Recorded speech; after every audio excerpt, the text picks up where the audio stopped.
The small square motif begins with a chain 5 and slip stitch to the 5th chain from your hook to form a ring. Round 1 begins with a chain 5, which counts as a double crochet chain 2, and then we're going to work a double crochet in the ring. Yarn over your hook, insert your hook in the ring, yarn over, pull up a loop, yarn over, pull through 2 loops on your hook, yarn over, pull through 2 loops on your hook, chain 2. So if the chain 5 counted as our first double crochet, chain 2, then we did a double crochet in the ring, chain 2. You want to repeat double crochet in the ring, chain 2 6 more times for a total of 8 double crochets and 8 chain 2 spaces.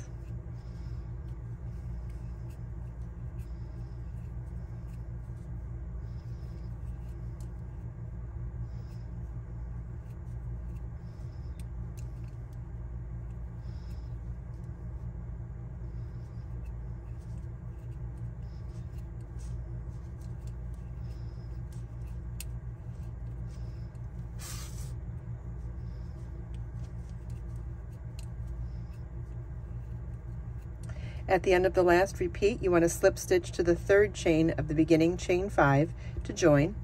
And this is what your work should look like at the end of round 1. You should have 8 double crochets and 8 chain 2 spaces. Round 2 begins with slip stitching into the first chain 2 space, and we're going to do a beginning 3 double crochet cluster. A beginning 3 double crochet cluster starts with the chain 3 and then working a 2 double crochet cluster in that same space. The chain 3 plus 2 double crochet cluster is the equivalent of the 3 double crochet cluster we'll be doing throughout the rest of the round. So yarn over your hook, insert your hook in the space, yarn over, pull up a loop, yarn over, pull through 2 loops on your hook. Do that one more time. You now have 3 loops on your hook, yarn over, pull through all 3 loops on your hook. The chain 3 and 2 double crochet cluster counts as the equivalent of our first 3 double crochet cluster. Chain 11.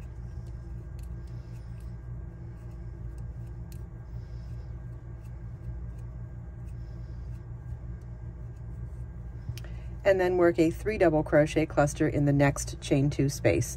3 double crochet clusters, yarn over your hook, insert your hook, yarn over, pull up a loop, yarn over, pull through 2 loops on your hook. Do that 2 more times.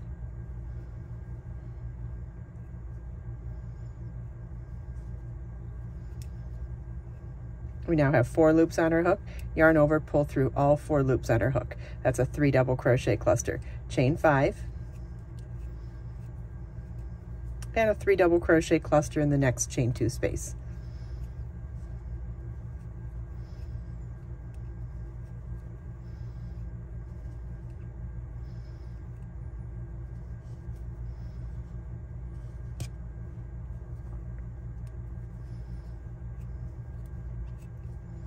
Chain 11.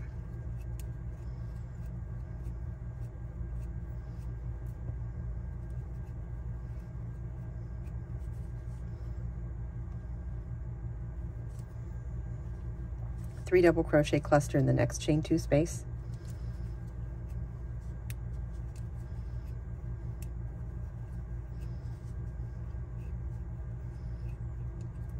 Chain 5.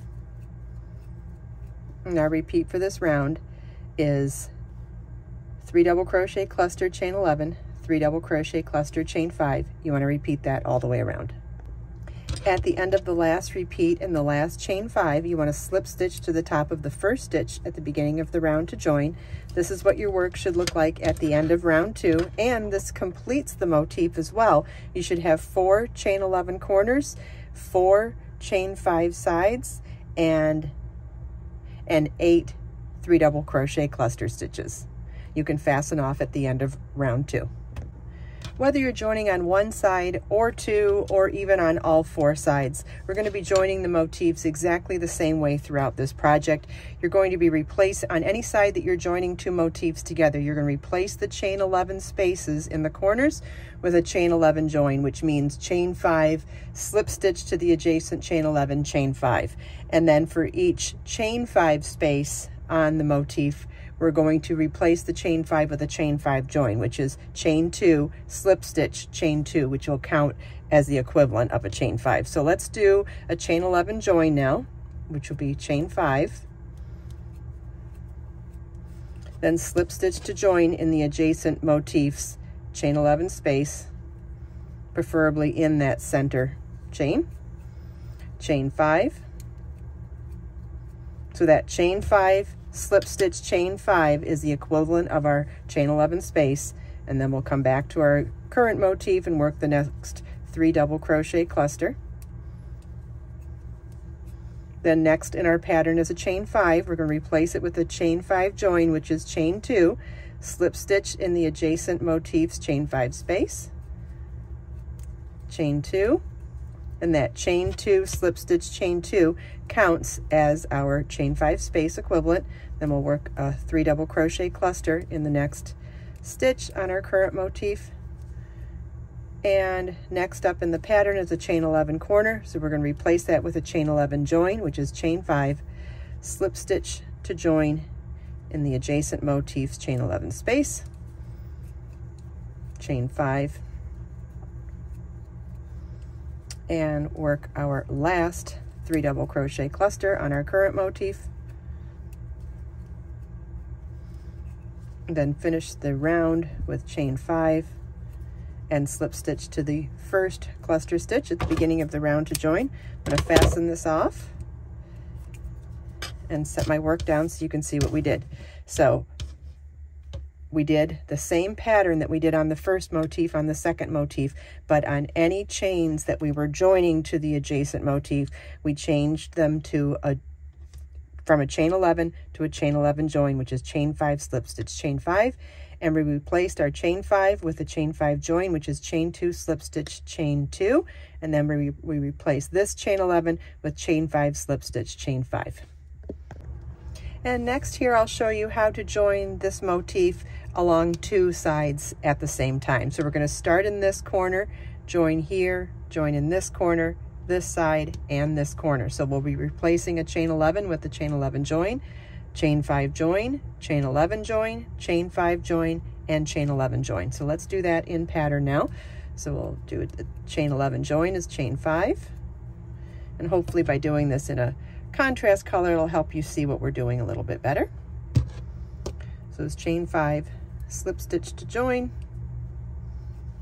chain 5, and then 3 double crochet cluster in the next chain 2 space. And I'm going to set down the work after I finish this stitch so you can see what we did. Okay, we've got our first chain 11 corner joined, and then we'll do a chain 5 join to this chain 5 here, which is chain 2, slip stitch, chain 2, and I'll do the next cluster stitch in the next chain 2 space. Then after I finish the stitch, set my work down again so you can see what we did. Okay, so now we've joined in the chain 5 space as well. So now we're going to join in here with a chain 11 join, which is chain 5,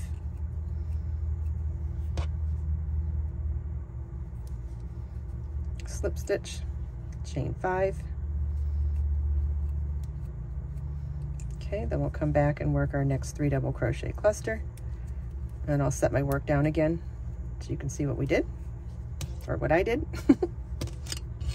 Okay, so now we've got the corner joined. So now next up is to join to this chain 5 space with a chain 5 join, which is chain 2, slip stitch, chain 2, and 3 double crochet cluster.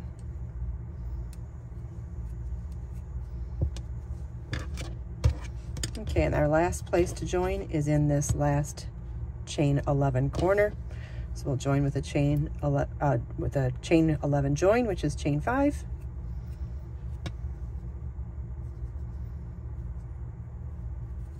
slip stitch, chain 5, and then we'll continue on in our established pattern to finish this round. And round 2 completes this motif as well, so we'll fasten off at the end of this round as well. Okay, so it does not matter how many sides you join on. You could join on 1 side, 2 sides, 3 sides or all 4 sides, it doesn't matter. You'll just replace whichever chain with a corresponding chain join. So we're going to replace our chain 5s with chain 5 joins and our chain 11s with chain 11 joins. Follow the link in the video description to also watch the tutorial video on how to make the large flower motif in this pattern. Also in the video description, you'll find a link to download the pattern on my website. The pattern comes in lots of sizes with charts and written instructions as well.